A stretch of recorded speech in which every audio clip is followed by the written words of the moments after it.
Como é que um jornalista que é da imprensa está a lidar com tanto palco nestes dias? É muito difícil, principalmente quando esse jornalista da imprensa sempre que pode foge a toda esta exposição, mas é difícil, mas é muito necessário neste momento com a crise que estamos a atravessar no jornalismo, na comunicação social. É só parte da minha obrigação.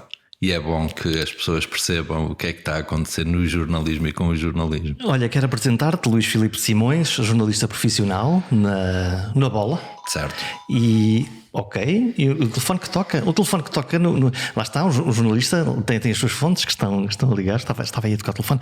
Luís Simões, jornalista profissional, trabalhas no jornal A Bola e és presidente do Sindicato dos Jornalistas. O que é que está a acontecer ao jornalismo? O jornalismo está a atravessar um momento muito delicado. Este é mesmo um momento de emergência e quando nós dizemos isto não estamos a exagerar. O jornalismo passou a ser uma profissão de baixos salários, de precariedade, uma profissão que não há muito cativava as pessoas procuravam ser jornalistas. Nós tínhamos centenas de jovens a entrarem nas universidades a quererem ser jornalistas. Há uma frase durante o Congresso dos Jornalistas que me marcou muito, que foi de um jovem estudante de comunicação social que dizia que estava numa turma com 30 estudantes em comunicação social, repito, e não havia um que quisesse ser jornalista. Portanto, deixou de ser atrativo ser jornalista? Eu temo que tenha deixado para algumas pessoas deixar de ser atrativo, apesar de eu sentir outra coisa. E nestes momentos é muito perigoso nós traçarmos cenários muito catastrofistas. Não, há pessoas que continuam por paixão a querer ser jornalistas. Só que nós que estamos no meio, nós, já agora, não é o meu caso, mas quem investe na comunicação social, é hora de querer atrair os bons, porque quanto melhores formos, mais gente boa vamos atrair. E esse investimento tem que ser feito. O que é que te faz ser jornalista? Lembras-te desse clique? Desse primeiro dia na redação? Lembro, foi assustador. Eu entrei na Bola, a Bola era um jornal... estávamos muito longe destes tempos modernos dos open space. Era uma redação muito compartimentada. Havia gabinetes? Havia muitas secretárias em sítios diferentes. E eu entrei na redação e vi o Cruz dos Santos, e vi o Aurélio Márcio, vi o João Alves da Costa. E assustei-me, eu senti-me... Sabes quando te sentes muito, muito pequenino? Pessoas que tu lias? Que eu lia. Porque eu tenho um irmão mais velho que já era jornalista. Sempre, em minha casa sempre houve um grande fascínio pelo jornalismo. E depois do meu irmão passar a ser jornalista, este fascínio em mim acho que despertou ainda mais essa paixão. Eu entrei ali com os olhos a brilhar e depois, eu não sei se passaram a brilhar mais quase com uma lágrima, porque na verdade era o que eu te dizia, senti-me pequenino, tanta gente ali e aquela gente que tu lias, não é? E isso é incrível. Essa gente ensinava-te ou tu aprendias a ver o que é que eles estavam a fazer? Como é que era o processo? Essa gente ensinava, e é a grande diferença para o jornalismo de hoje. Eu conto sempre esta história porque acho que é deliciosa. Era eu muito jovem e o Sr. Cruz dos Santos era o primeiro a chegar à redação. Chegava de manhã e invariavelmente passava pela mercearia do Bairro Alto, à entrada, que ainda está perto da Bola, e ia buscar um rolo de máquina. E começava na página 1 e ia até à última página com o rolo a tomar notas do que se fez bem e do que se fez menos bem e do que se fez mal. Uou! E quando nós chegávamos, eu lembro-me da primeira, porque foi esmagador, o Cruz dos Santos a dizer: Sr. Simões, chega aqui por favor. Vem chuva. E eu, o que é que eu fiz de mal? E o Sr. Cruz, com aquele feitio, disse-me: olha, isto está muito bem, mas podia estar melhor. E podia estar melhor porquê? Porque foi-me dizendo o que é que podia estar melhor. E isso é que tinha o extraordinário da escola para perceber exatamente o que é que se pode melhorar? Era a escola da bola, era isto. Era um jovenzinho com 18 anos chegar muito assustado e passado algum tempo ter o Cruz dos Santos a dizer: tu até tens algum jeito, mas tens que fazer isto melhor, isto e isto. Cresces ali de repente em 2 minutos. E lá estão os grandes mestres que vão dizendo, no fundo, estabelecendo a bitola e que depois vai passando. E subitamente hoje as redações são redações onde esses mais qualificados cada vez mais se vão embora, portanto está-se a perder de alguma maneira essa escola, ou eu estou a ser pessimista? É curioso porque eu já disse, já me mostrei preocupado mais do que uma vez, e talvez por isto estas lições depois ficam-nos para a vida, preocupado com a juvenilização das redações.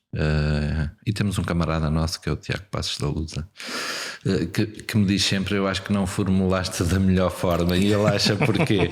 Porque parece que a minha frase é contra os mais novos. Não é em proteção dos mais novos. Por isto eu acho que os cabelos brancos são determinantes porque nos ajudam aos mais novos a pensar. É uma rede. E a encontrar caminho. Sim. Porque na verdade quem é mais velho já percorreu caminhos que nós vamos percorrendo. Já deu pontapés nas pedras. De resto, todos em algum momento acontece, não é? Quer dizer, isto, quando nós trabalhamos muito depressa atrás de uma coisa, a probabilidade de que alguma coisa corra mal, hoje, lá está, com os online é mais fácil. No jornal, quando está impresso e, portanto, fica. É o que é, não é? Portanto, fica. Não há. Olha, tu vens do Congresso dos Jornalistas pela primeira vez desde os anos 80, 82, que os jornalistas decidiram fazer uma greve geral. Certo. Já tens data? Não tenho data. Há um compromisso entre nós jornalistas que foi a única coisa que nos dividiu. Eu sublinho um facto que, sendo histórico, é importante. Esta profissão chegou a um estado em que não houve um voto contra a greve. E nós sabemos, como jornalistas, são quase sempre muito resistentes a estas formas de luta tão drástica.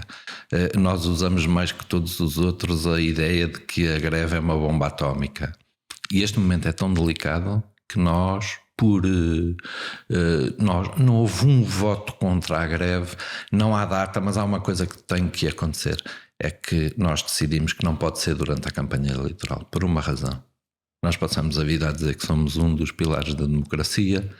Parte dos jornalistas, onde eu me incluo, pensaram que fazê-lo durante a campanha podia ser mau para essa mesma democracia, que no fundo é a nossa missão também defender. E era uma falta de comparência numa altura crítica em que é preciso que o debate público decorra e logo nos mídias. Portanto, essa tentação de poder fazer durante a campanha eleitoral podia ter isso. O que é que tu esperas que aconteça no dia seguinte à paragem dos jornalistas, se ela tiver o sucesso que é indiciado nessa unanimidade?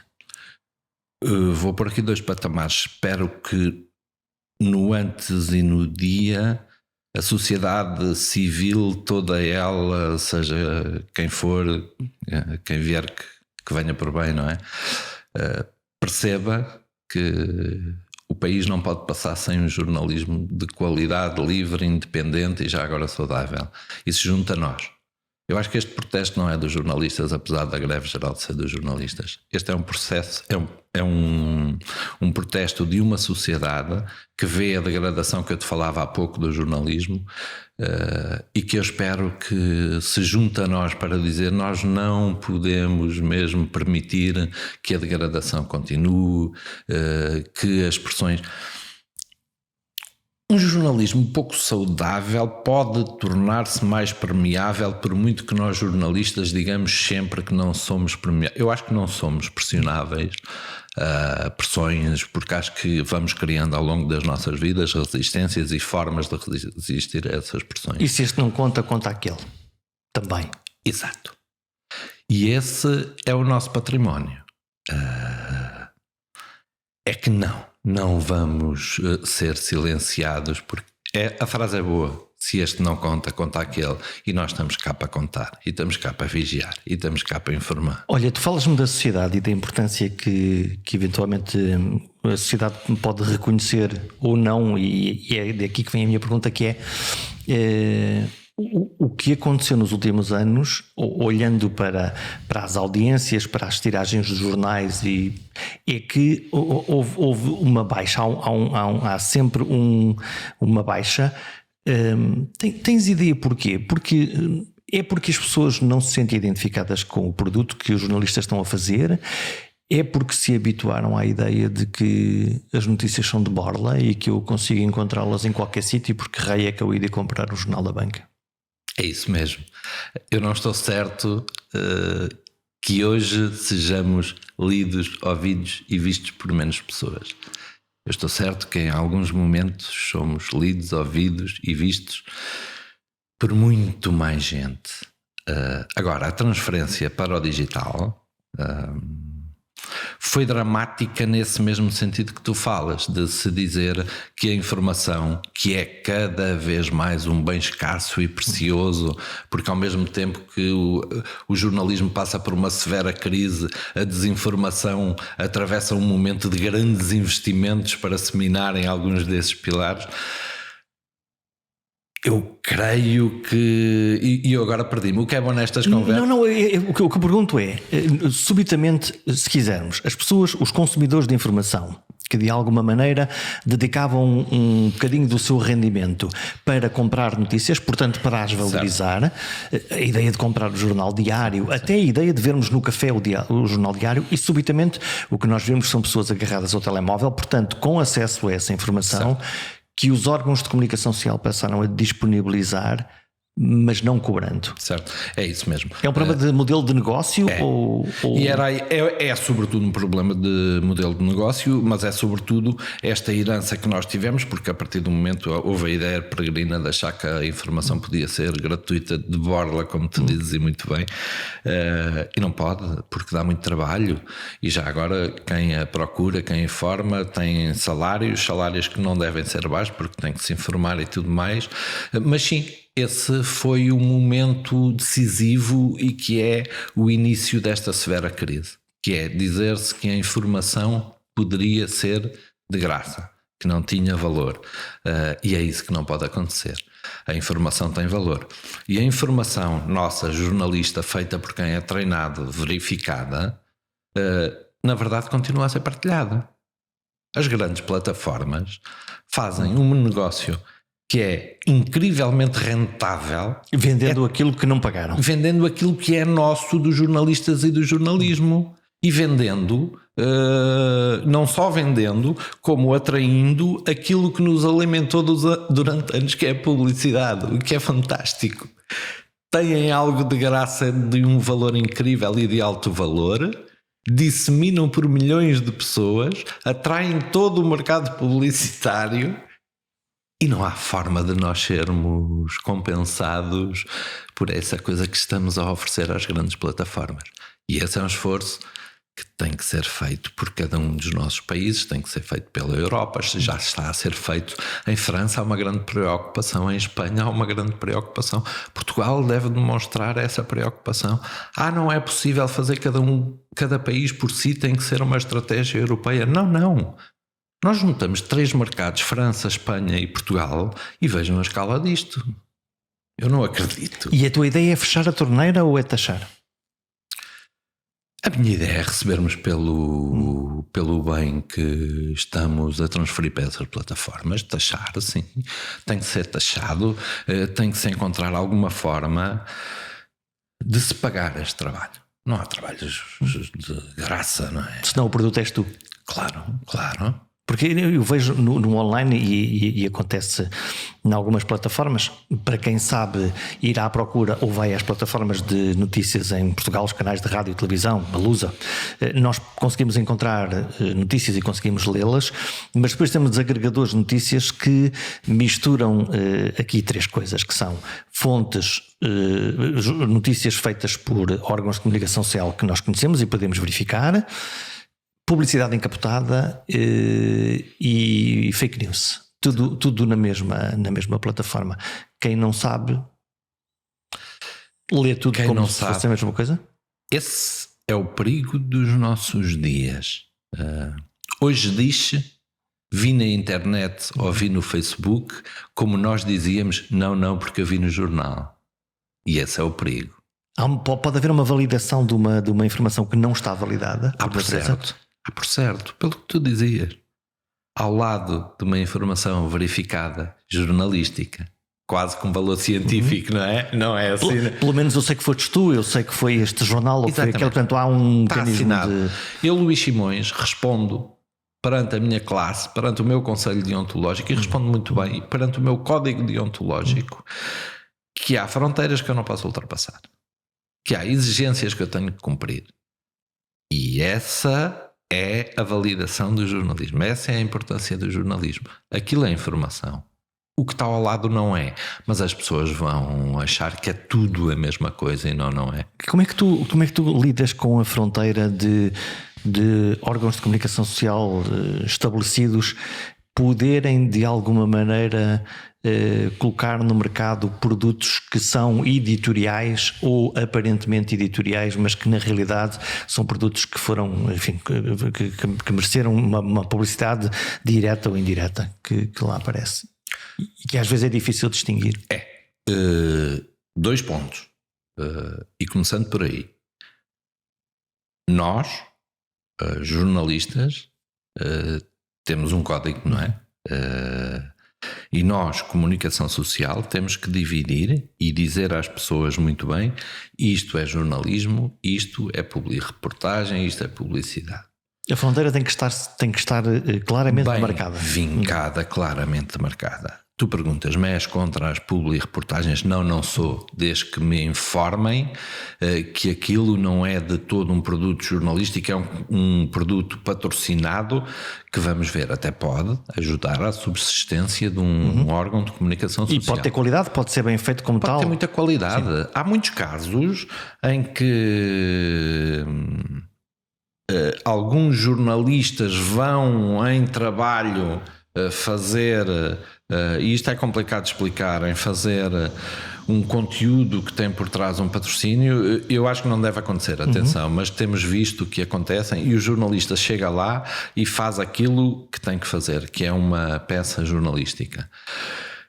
Tu perguntas-me, devem os jornalistas fazer isto? Eu acho que não, eu acho que tudo que tem é pago. Eu tenho alguma resistência em achar que um jornalista o pode fazer. É uma consequência da degradação também e da perda de mercado e de capacidade de encontrar fundos para pagar as publicações?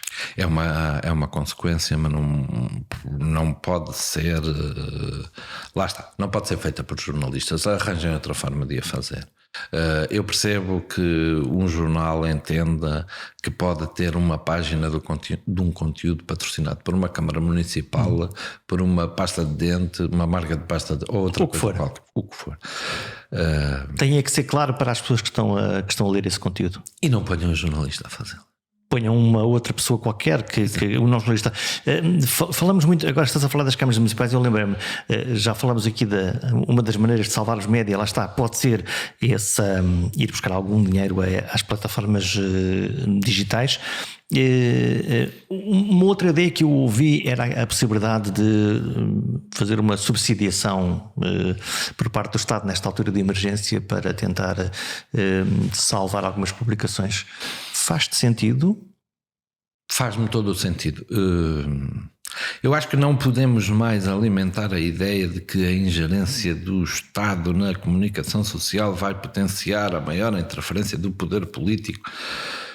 Vamos cá ver. Nós sempre fomos sustentados pelo poder económico. Não me parece que tenhamos sido, salvo raras exceções, tenhamos sido obrigados a beneficiar esta ou aquela empresa porque metia publicidade nos nossos jornais. Nós resistimos sempre a essas pressões, ao poder económico. Nunca. Eu vou utilizar a palavra porque eu acho que as palavras têm valor e devem ser utilizadas com o valor que têm. Nunca nos vendemos porque uma empresa tinha publicidade no nosso jornal quando vamos para a rua fazer jornalismo. E gostado igual. o Estado, e a RTP é hoje um bom exemplo disto, apoiando a comunicação social, podemos criar regras de transparência que assegurem que não há essa interferência do poder político. Eu acredito que a RTP e a Rádio Pública funcionam hoje muito bem, que há uma série de equilíbrios que garantem que a RTP seja hoje um canal televisivo que trata, por exemplo, o poder político quase todos por igual, de acordo com a sua representatividade. Há, no fundo, canais de verificação e de distribuição de poderes e de tomada de decisão, seja editorial, seja estratégico, seja financeiro. E há uma boa experiência de que um apoio pode ser eficaz no momento de urgência. São os famosos 15 milhões. O que é que são os famosos 15 milhões? Os famosos 15 milhões foi chamaram-lhe apoio extraordinário, que o que tem de extraordinário não ter sido um apoio, ter sido uma antecipação de verbas. E durante a pandemia recordamos que foi quando o Estado comprou mais publicidade. Não comprou mais, antecipou a publicidade para ajudar um momento em que as empresas não tinham dinheiro em caixa. Olha, o que é que o jornalismo pode fazer para atrair mais as pessoas? Se calhar é a minha sensação como cidadão, ouvinte, telespectador e leitor, de que 80% das coisas que eu vejo publicadas parecem um circuito fechado em que os jornalistas falam para as fontes para os jornalistas, e faltam-me tantas as histórias, os momentos, a notícia pura e dura. É verdade. Eu fiquei muito orgulhoso do congresso que fizemos, porque além dos diagnósticos, da procura de caminhos, nós pensámos o que é que estamos a fazer. Nós não podemos dizer que estamos a fazer tudo bem e que não temos nada a ver com esta crise. Nós somos responsáveis, de alguma forma, pela crise. Somos responsáveis porque muitas vezes desistimos disso que estavas a dizer, de sair à rua, de contar uma história. É que me falta isso. É verdade. É? E vou dar-te um exemplo que é pessoal. O diz que o senhor doutor diz, e depois o senhor engenheiro, e depois, quer dizer, certo, num circuito ótimo, fechado de muito, sempre as mesmas fontes. E eu digo, traz-me a Dona Maria, traz-me a rua, traz-me aquela coisa que eu digo, isto brilha-me os olhos, eu quero saber esta história, quero que me contem esta história. Eu vou dar um exemplo que é do Luís Simões. Pessoal, o Luís Simões deixou Lisboa porque estava um pouco cansado de viver em Lisboa e foi para uma aldeia chamada Lagamessas. Lagamessas tem histórias fantásticas, só que hoje os jornalistas distanciaram-se das pessoas, daquelas pessoas de Lagamessas que têm histórias fantásticas para contar e contam-nas todos os dias. Portanto, as histórias continuam a haver. As histórias estão lá, as histórias estão sempre lá. E nós, de um momento para o outro, achamos que é mais fácil ficarmos sentados na cadeira a copiar uma notícia que nos chega não sei de onde e a não procurar essas histórias, a não perguntar à Dona Maria porque é que você está aqui, e a Dona Maria depois não compra o jornal, porque se comprar é um jornal que é de nível nacional, que só fala de Lisboa e do Porto. E de coisas de que ela basicamente não tem rigorosamente interesse nenhum em ler. Não quer saber. Não quer saber. E as histórias vendem, como nós vemos. Sabes que é uma coisa curiosa, que a minha terra é Viana do Castelo e o meu pai sempre comprou o Jornal de Notícias. Agora, Sinal dos Tempos, leu na internet, lá está, sendo assinante. Mas era muito curioso conseguir ver no caso do JN, no caso do Correio da Manhã também é muito interessante, que é nós ter ali, olha, em Viana do Castelo aconteceu isto e em Caminha aconteceu aquilo, e a gente, amanhã eu posso comprar este jornal porque muito provavelmente amanhã ou depois vai voltar outra vez a aparecer a história da minha terra. Vamos cá pensar. O Correio da Manhã é sustentável. Porquê é que será? Porque é mais próximo? Porque é mais próximo. Porque é muito fácil nós dizer não, o Correio da Manhã vende porque tem sangue. Se calhar em parte. Sim. Mas não é só isso. O Correio da Manhã tem gente em todo lado. Tem gente na minha aldeia, tem gente nas outras aldeias todas. Tem gente em Alveiados, que é a terra do meu pai. Tem. Acontece alguma coisa. E eu acho que essa proximidade nós, algures no caminho, perdemos esta. O jornalismo é para as pessoas. E as pessoas não estão, e ainda bem que não estão, todas em Lisboa, no Porto e em Coimbra. E nós temos essa responsabilidade da coesão do território, de ter gente que precisa de ser informada. Essas, se calhar, mais do que os que vivem em Lisboa, que estão em Alveiazre, que estão no Minho, que estão em Trás-os-Montes, que estão nos Açores. E esse também é um dos nossos papéis. Olha, volto a ti. Essa ideia fascinante de poder pegar num bloco de notas, num gravador, numa câmara e chegar pela primeira vez a um grande estádio para contar a história, para ver.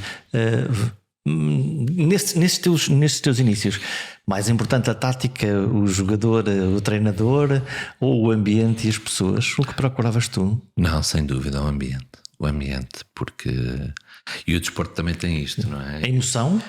O desporto é muitas vezes emoção, é paixão, e depois tem outros problemas. Depois descamba de vez em quando, não é? Descamba muitas vezes, descamba demasiadas vezes, mais do que seria há muita violência verbal. Eu discuti isto num programa anterior a propósito da violência verbal geral, não tinha a ver exatamente com o futebol, mas estou sempre a pensar no... Tenho um filho com 14 anos que joga futebol, que joga com miúdos de 14 anos, claro, e o que eu ouço às vezes das bancadas é assustador, é o mínimo que eu posso dizer. Miúdos, 14 anos.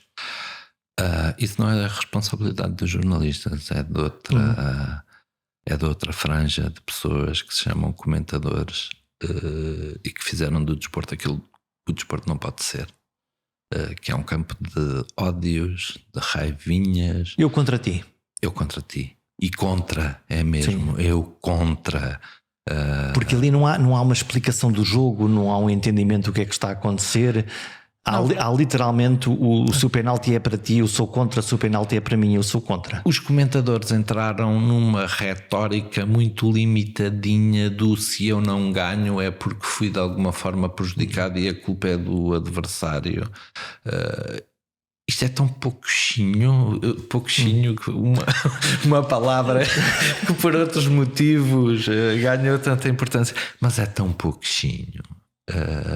E se calhar é isso, e aquele fascínio de que os jogadores de futebol, que não é verdade, ganham todos milhões, transformou a cabeça das pessoas que num jogo de miúdos insultam uma criança de 13 anos porque... A pensar que a criança vai ser o próximo Ronaldo. Sim, e vão, o que é uma ideia absurda. Exato, e se o treinador não mete o próximo Ronaldo a ajudar é porque não percebe nada daquilo. E a discutir a tática. Exato, e se o adversário ganhou é porque foi... É uma coisa curiosa e que me faz falta, que é, eu vejo muito poucos jogadores, lá está, quem percebe daquilo, e treinadores, mas agora de jogadores, a contar a sua história, a explicar o porque é que foi glorioso ou doloroso ganhar ou perder. Gosto sempre muito de ouvir, os ingleses fazem isso bem, com Bernardo Silva, claro. Aquilo eu quero ouvir. A Bola fez agora uma entrevista ao Luís Mateus da Bola, ao Bernardo Silva. Que delícia, o Bernardo é incrível, o que reforça uma estupefação que eu tenho. O que é que aconteceu em quem tem a comunicação dos clubes, basicamente do futebol, porque é onde isso mais acontece, que decidiram fechar a porta, que os artistas não podem contar a sua história, que decidiram afastar os jornalistas desses mesmo, das paixões que desenvolvem toda a nossa paixão. Qualquer dia as pessoas não querem saber, porque o futebol ainda vão querendo, porque é o campo dos ódios, mas o futebol começa a deixar de ser o campo daquelas histórias que nós víamos, grandes jogadores de futebol, do Ronaldo Nazário e do Cristiano Ronaldo, que vieram de uma situação muito débil e com o futebol conseguiram ir muito longe, tornaram-se pessoas idolatradas em todo o mundo, e eles não podem contar a história porque nós não... É a história do herói, não é? No fundo. Mas a história do herói nós já não a conseguimos contar. Eu ainda sou do tempo que ia à casa dos jogadores e que conversávamos e que nos sentávamos a beber, se calhar não água, até beber uma cerveja e não havia problema nenhum. E agora há uma barreira sanitária. Não se pode. Cada jogador que é visto com um jornalista, e o que é que ele está a falar com o jornalista? Isto não é de todo aceitável. Tu achas que isso acontece? Se calhar a culpa também é nossa dos jornalistas. Nós permitimos, na verdade. Nós permitimos que a comunicação dos clubes seja feita numa sala de imprensa onde estão todos. Uma pessoa compra o jornal e comprava o jornal para ver coisas diferentes. Hoje, a página 2 é a conferência de imprensa e a página 2 é a conferência de imprensa em todos os jornais, escrita da mesma forma, claro, porque não vamos inventar declarações. E ficou tudo igual. E nós permitimos. E acho que isso foi um desastre. Acho que é incompreensível. Porque depois perdemos essa finura daquilo que aconteceu. Lembro-me provavelmente de uma exceção de um jogador do Benfica que falhou um golo ou um penalti, que veio dizer: olha, desculpem lá, quer dizer, mesmo isso, desculpem lá, quer dizer, exato. Ok, o João Neves já é de quem estou a falar, e que é extraordinário. E os bons exemplos, como recentemente agora a seleção de handball, se calhar com menos pressão mediática e portanto onde isso é mais fácil. Olha, estamos no mundo dos algoritmos e de uma coisa chamada clickbait, que é no fundo nada mais nada menos que um título para atrair que as pessoas cliquem, quantas vezes enganador. Quantas vezes a atropelar as regras de jornalismo? O algoritmo comeu o jornalismo. O algoritmo fez uma coisa mais perigosa do que isso. O algoritmo impede que toda a informação chegue a cada um de nós, e só chega a cada um de nós a informação que nós queremos que chegue. Só te dou o que tu gostas de ler. Exato. Isso é terrível. Isso é terrível. Eu acredito que daqui a algum tempo se vai estudar a sério os efeitos disso. Eu não posso estar só perante informação que eu gosto, sobre o que eu gosto. Eu uma vez, em conversa com o Paulo Pena escreveu um livro sobre desinformação, muito bom, aliás. E ele dizia-me, quando o Ferreira Fernandes me veio pedir um trabalho a sério sobre desinformação e as notícias falsas e a forma como isso está a inundar as redes sociais, dizia-me o Paulo Pena, eu disse-lhe: chefe, mas isso não acontece, eu acho que isso não seja assim. E depois estávamos os dois a conversar e chegámos a uma conclusão: não nos acontece a nós, porque o algoritmo para nós funciona bem. O algoritmo para nós vai-nos buscar informação normalmente de órgãos de informação, ou verificar que nós consumimos, vai-nos dar a informação do público, vai-nos dar a informação do Le Monde, vai-nos dar No fundo o que tu me estás a dizer é que, como nós temos um mecanismo mais fino de pesquisa e de procura de ir em busca da fonte certa, logo o algoritmo dá-nos bife do lombo. No fundo é isto. Pois o algoritmo dá-nos aquilo que nós vamos procurar. Só que depois as pessoas vão procurar outras coisas, e o algoritmo, como já vimos na eleição do Trump, do Brexit, o algoritmo, como só te dá aquilo que tu queres ver, desvirtua. E agora com uma coisa que se calhar ainda é mais perigosa, que é o algoritmo mais inteligência artificial, mais evolução tecnológica, consegue copiar e mimetizar algo que parece francamente verdadeiro e que não é. Torna mais difícil, porque até agora a gente dizia: olha, está aqui uma patranha, e a gente consegue perceber, e depois lá está um mecanismo de autoconfirmatório que é: está bem, mas isto é o que eu acredito, portanto, mas agora já estamos noutro nível, não é? Que é o nível de que a verificação é mais difícil entre facto, entre realidade e fantasia. Estavas a falar e eu estava-me a lembrar do casaco do Papa. O casaco do Papa, que é incrível, e durante uns segundos achámos todos que o Papa tinha um casaco bestial. Pensar assim: então, mas este homem está aqui a falar dos pobres e depois veste um casaco do... Exato. O que é que se está a passar aqui? Mas é curioso, não é? Estamos a perder a capacidade do ceticismo, da interrogação, do pensamento sobre aquilo. E de olharmos e aquilo ser verdade, está ali. Mas está aqui na imagem? Porque como é que tu vais desmentir? E é ele, não é outra pessoa.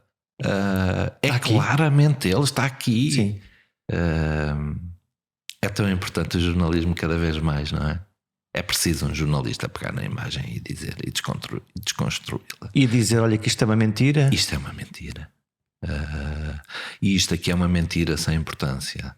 Só que depois há As sérias, muito sérias, já muito agora, perigosas. Mas eu não sei o que é que tu pensas, mas eu quando mergulho nas caixas de comentários dos jornais ou das redes sociais a comentar ou essas notícias falsas de uma forma polarizada, claro, ou as notícias verdadeiras como se elas não fossem verdadeiras, pondo em causa princípios científicos, de uma forma que eu acho que é deliberada, não é um acidente. Essa é a parte assustadora. Nós passamos a viver ali numa realidade alternativa que transformamos em mentira o que é verdade, em verdade absoluta o que está demonstrado que não é verdade. A minha verdade e a tua verdade. Não o meu argumento e o teu argumento, não a minha opinião e a tua opinião. Passamos para outro nível. Eu gosto muito das discussões da pós-verdade. Maravilhoso termo. Eu acho que é um termo incrível, como as fake news são um termo. É uma contradição, falsa e notícia. Na mesma palavra, ter as duas coisas tão contraditórias, o que eu acho fantástico.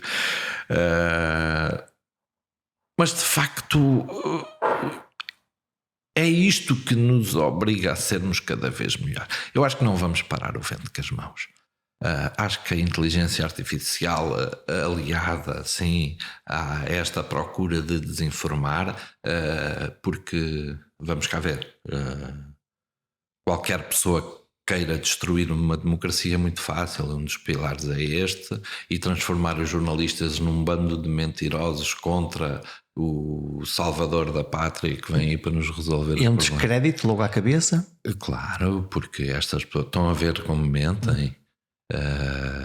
E é por isso que eu todos os anos vou ao Parlamento em sede de Orçamento de Estado ou antes, quando se toma dizer precisamente isso. É tão barato apoiar o jornalismo, sai tão barato à nossa sociedade, ao nosso Estado, que eu não entendo porque é que não se apoia o jornalismo e se cria um cerco a quem quer destruir. Na verdade, um sistema onde o jornalismo é peça essencial, a liberdade de imprensa e a liberdade de expressão são a primeira, a mais importante conquista de Abril, e estamos nos 50 anos do 25 de Abril, e são é o mais importante numa democracia, e portanto vai sair muito barato dar força ao jornalismo como forma de desmontar toda a desinformação. E eu não entendo como é que os políticos que são em primeira análise, se fecharmos isto para uma coisa egoísta do eu estou em causa, eu não percebo porque é que ainda não perceberam. E achas que não perceberam mesmo? O que é que achas que está a limitar esse entendimento? Acho que já perceberam.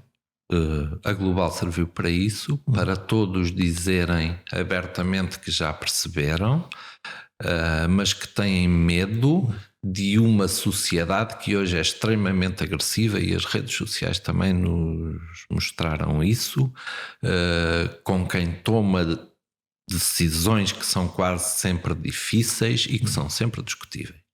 E portanto pode ter que levar com o fenómeno de impopularidade, dizendo estão a alimentar aqui os mentirosos. Exato. Acho que é esse o único medo, porque da direita à esquerda eu sinto que nos últimos meses, porque estive no Parlamento várias vezes por causa da crise da Global, estive em comissões, na 12ª Comissão, falei obviamente com muitos políticos de todos os partidos, de um lado ao outro do Parlamento, e todos estão preocupados. Mas eu acho que todos temem todos temem a crítica. Mas eu, como sou jornalista, ainda por cima de desporto, e acho que a minha primeira missão é suportar bem as críticas e lidar bem com elas. Um político que é alguém com muito mais responsabilidade do que eu deve da mesma forma entender que há valores que se sobrepõem à popularidade. E esses valores é essa defesa da democracia que aí nos junta a todos, não é? E bola para a frente. E bola. Olha, eu quero fechar com uma coisa boa e positiva.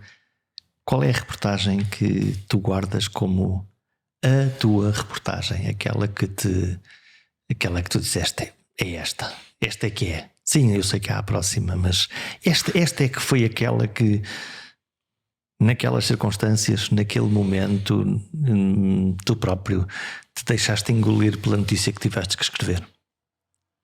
É curioso, e isto é tão pessoal.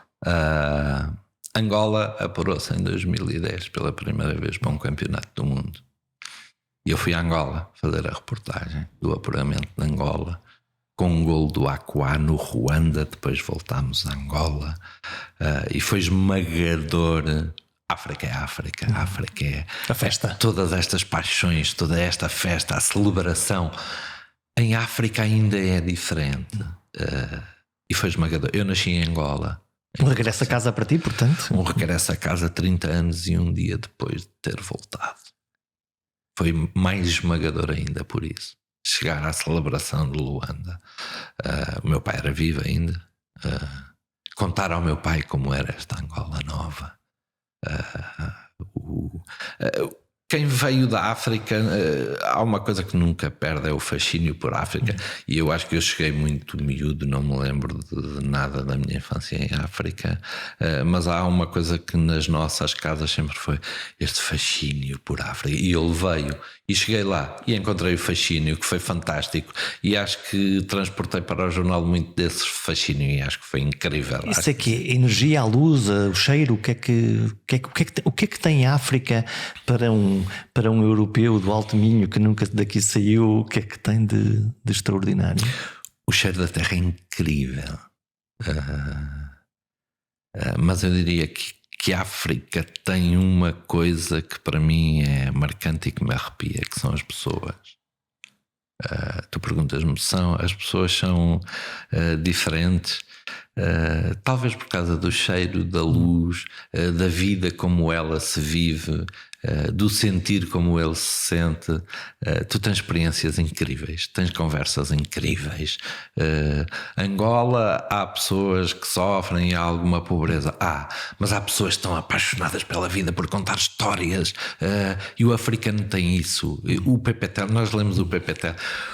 O africano tem dentro de si uma capacidade de contar histórias de uma forma tão apaixonante. O africano, o Pepe Tela, reinventa a língua, não é? E é por isto. Porque ali as pessoas são tão incríveis, há diálogos tão inesperados e tão fantásticos, que eu acho que o que a África tem de melhor são as pessoas. Se calhar a Europa também, mas eu, como nasci ali e sempre tive este fascínio, acho que as pessoas são incríveis em Luanda, no Chico, em Sarim, acho que são incríveis. Luís, obrigado. Muito obrigado, foi um gosto.